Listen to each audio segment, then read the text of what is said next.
So, y'all, let me start with something that's kind of bugged me for a really long time.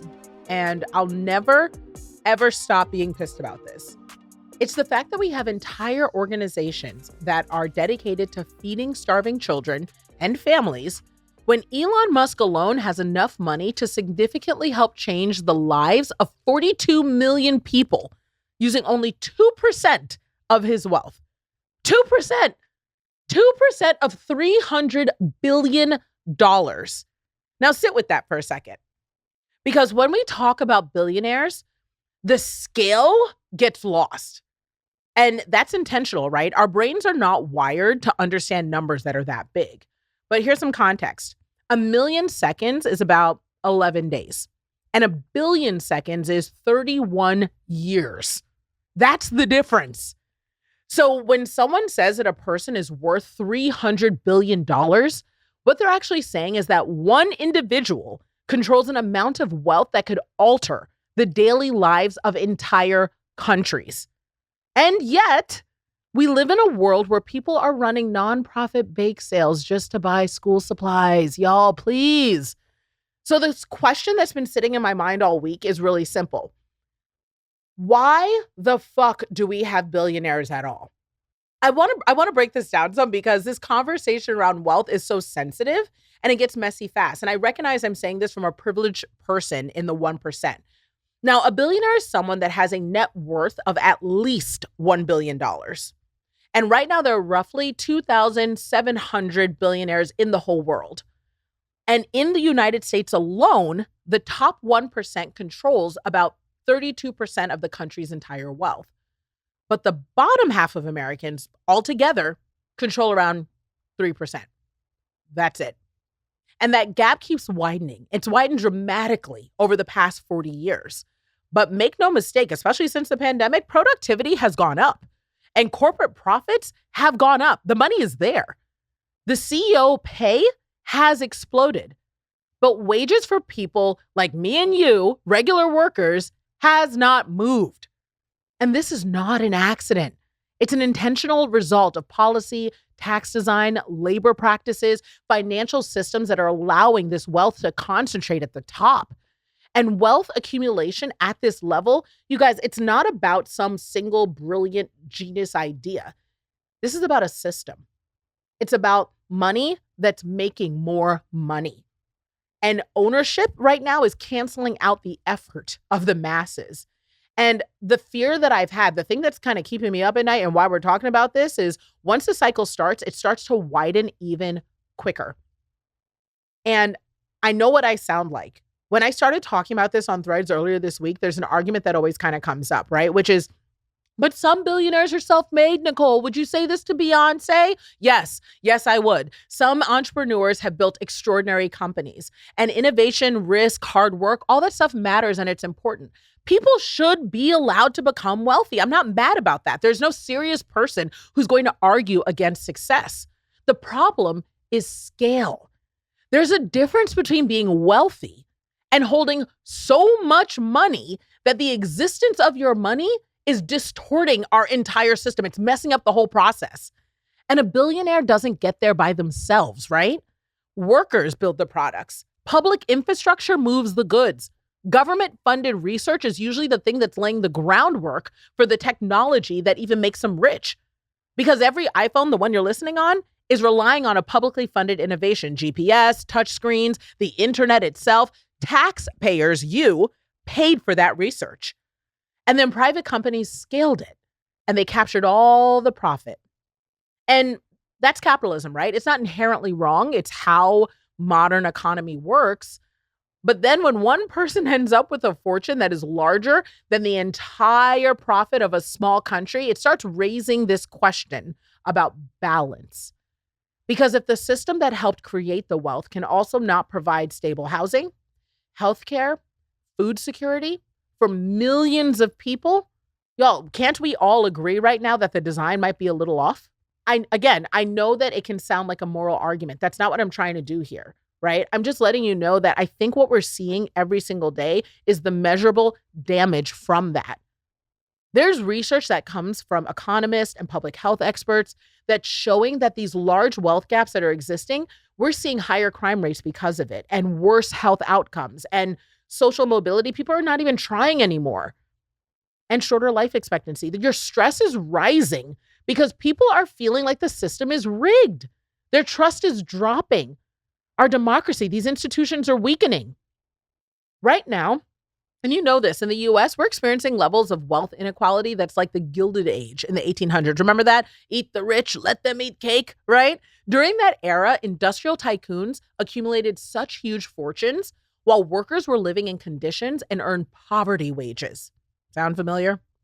Eventually, the country ended up responding with things like labor protections, antitrust laws, taxation. All of these policies are what created this middle class that we keep talking about missing. Everything that we think is normal. This middle class concept did not appear by accident. Just we don't know how it happened because we weren't there.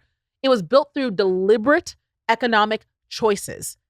And right now, those very same structures are eroding, and it's happening intentionally. So if you are rich and you want to stay that way, you should absolutely care about what I'm saying. And if you're not rich, but you're hoping to get there, then you should care about being in a system that will protect your riches from the revolution that comes from extreme inequality. That's the thing. 1%ers should be screaming about this, because guess what happens when poor people are hungry? Hungry people fight back, which it brings me back to Elon Musk, okay? This is something that illustrates scale clearly. At $300 billion, 2% of his wealth would be about $6 billion. $6 billion measly dollars to him. And if you look at estimates from global organizations that are working on things like food insecurity and feeding the children, I want you to know that that amount could dramatically create programs that would reach millions of people that are facing hunger. 42 million lives could be fed with 2% of his wealth. I'm not saying that 1 billionaire needs to solve global poverty, but the fact that 2% of one person's wealth can move the needle that much should make you nervous. It means we've normalized a system where the resources large enough to shift global conditions are in the hands of one person. But yet at the same time, people like you and me are being asked to donate $5 every day at the grocery store checkout line to help our neighborhood. Do you not notice the contrast? Therein lies the problem. People are having GoFundMes for their rent when someone could not even blink and take care of it all. And that's the issue people aren't discussing. When wealth is becoming this concentrated, it starts to influence other things that matter to us, like politics and policy. Large fortunes are funding lobbying. They're shaping elections. They're influencing our regulation, and they are moving markets. Billionaires are tweeting. You know this. And we're seeing stock markets move. Your 401k, your pension is being affected, and industries are responding accordingly. They are changing our life with a tweet. And this level of influence sits outside the democratic framework that we claim to value. It's anti-American.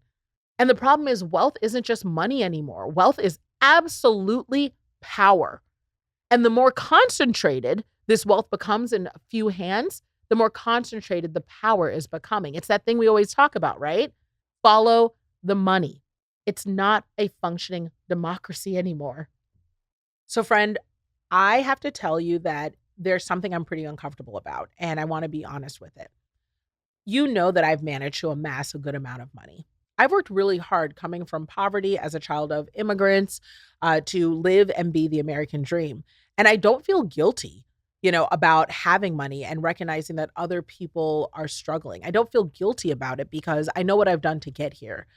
But understand that because I come from a place where I know what it's like to watch the gas pump, to see the back of your fridge, to go to the grocery store line and put things back because you don't have enough, I understand the dire circumstances we're in right now as a country.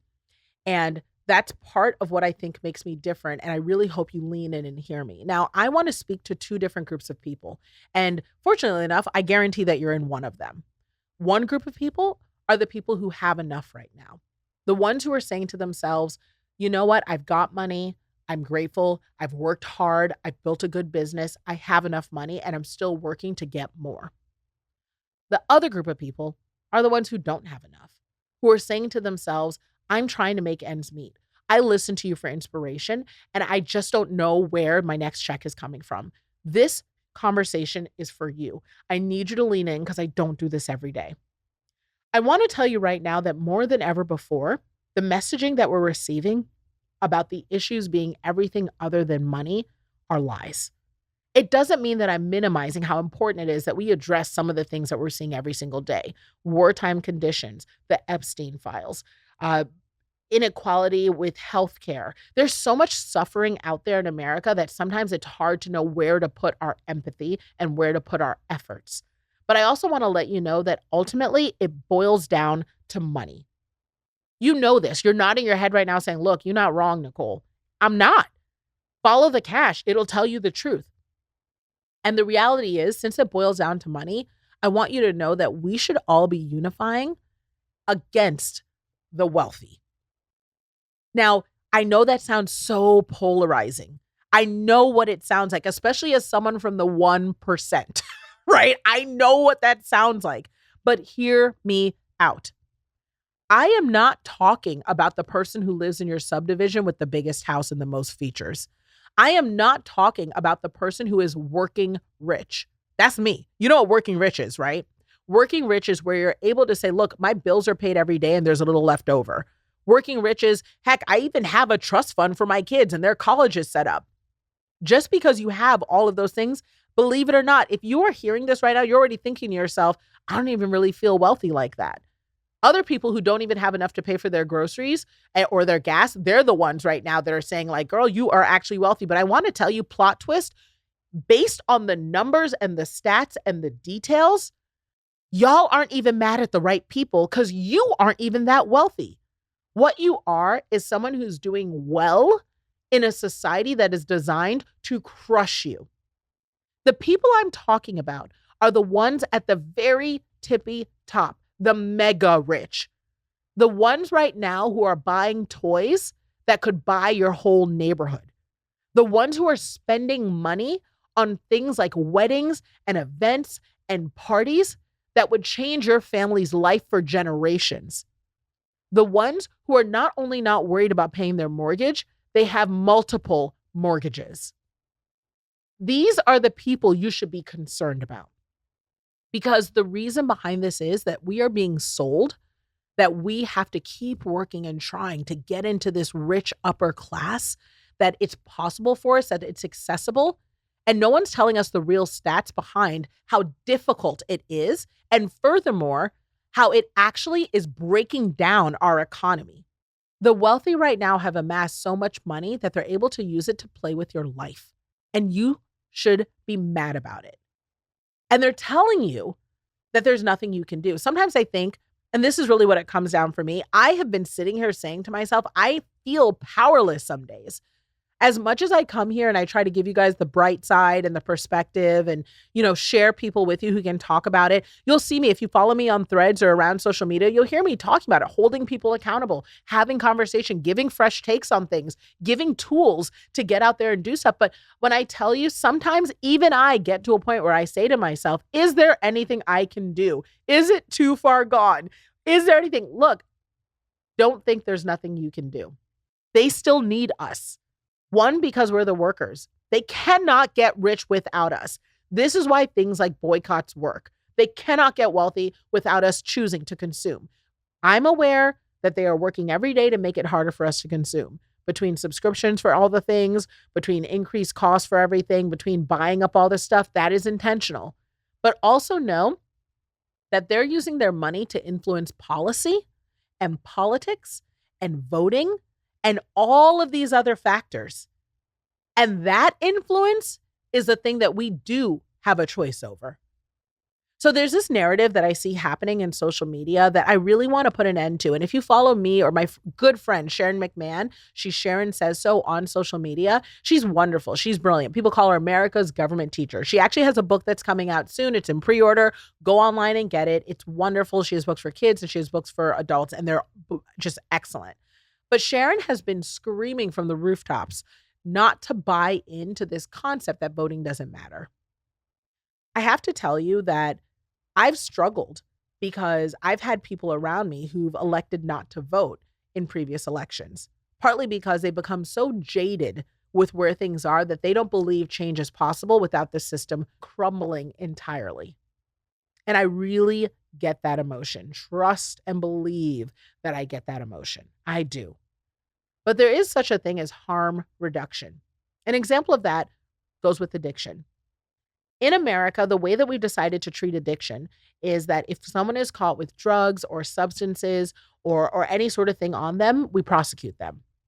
They're treated as criminals. They are taken to jail. They end up having to get fines and fees and pay bail for having a sickness. At the same hand that our society is saying that addiction is a disease and that we know that it requires treatment, that's actually pretty globally recognized. We are also throwing people in and prosecuting them for being subject to this addiction. And while we have created circumstances that feed that addiction, right? So they don't have jobs, people are struggling, we don't have health care. So, it's literally a cycle, right? So one of the methods that's used abroad that is not used in the US frequently or supported enough is called harm reduction. What does it look like to decriminalize, which doesn't mean make legal everywhere. It just means not prosecute people who are using substances. What does it look like? Of course, we're still prosecuting people who are distributing them. So people who are aiding the problem will still be subject to consequences. But people who are the users of the problem, we're not sitting here trying to put you in jail because that doesn't actually treat your disease. It's like looking at someone who has cancer and saying, oh my gosh, I can't believe you have cancer. Let's just go ahead and give money to the companies that released the chemicals that gave you the cancer, and let's throw you in jail instead of giving you chemo. It sounds crazy, but that's exactly what we're doing. And instead, what we could be doing is something called harm reduction, where we're actually saying, look, let's make sure you have clean needles. Let's make sure that you have access to therapy services. If you're going to use your substances, let's get you into a place where you have support and counseling and resources. Because what if I told you that people with addiction don't want to have their addictions? People who are struggling in poverty don't want to be poor.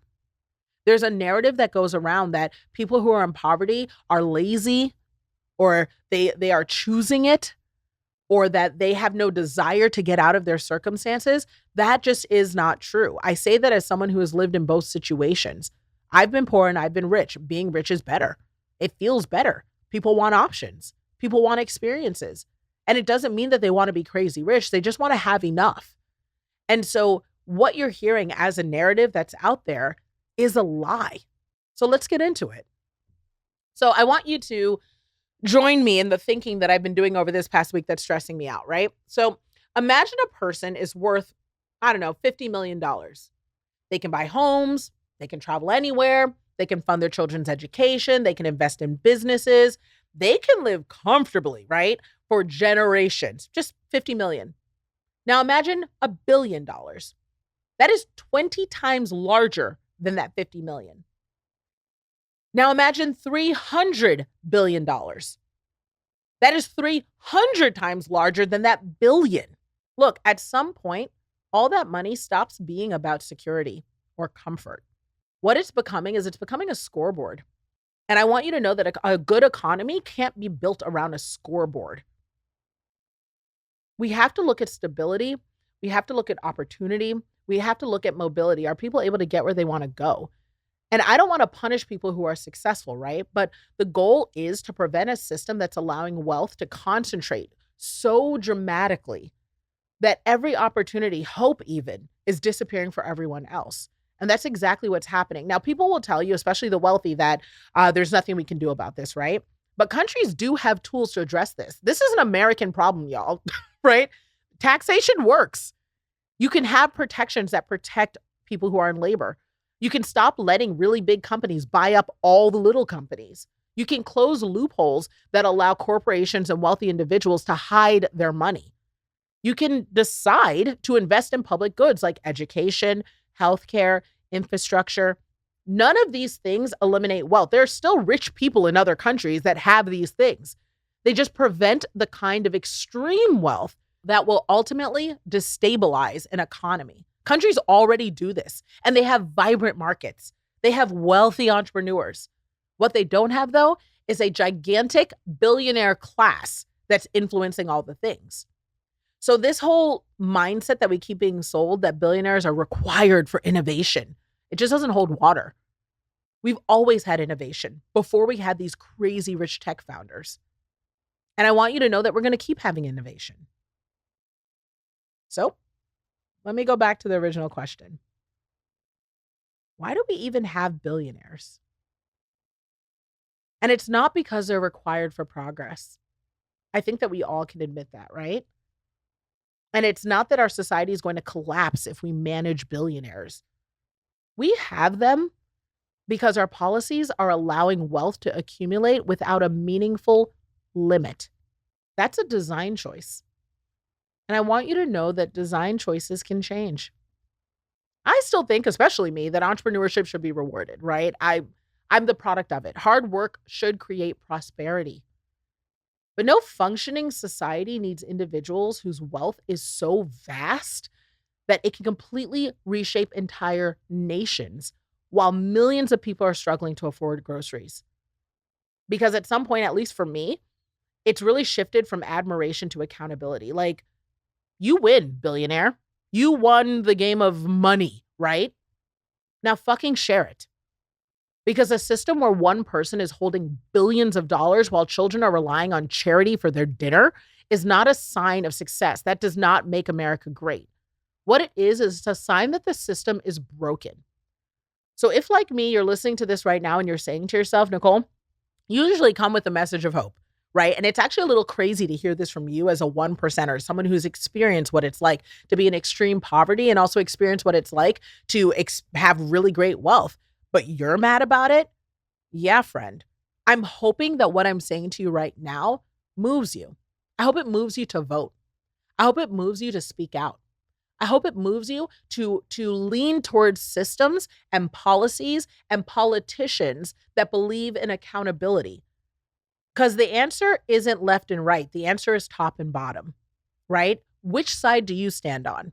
Because odds are you are one paycheck away from welfare and not one paycheck away from wealthy. And I want you to know that if you're listening to me and you're saying, man, Nicole, you seem pretty mad. Well, I'm looking at you and I'm saying, hey, friend, you're not mad enough.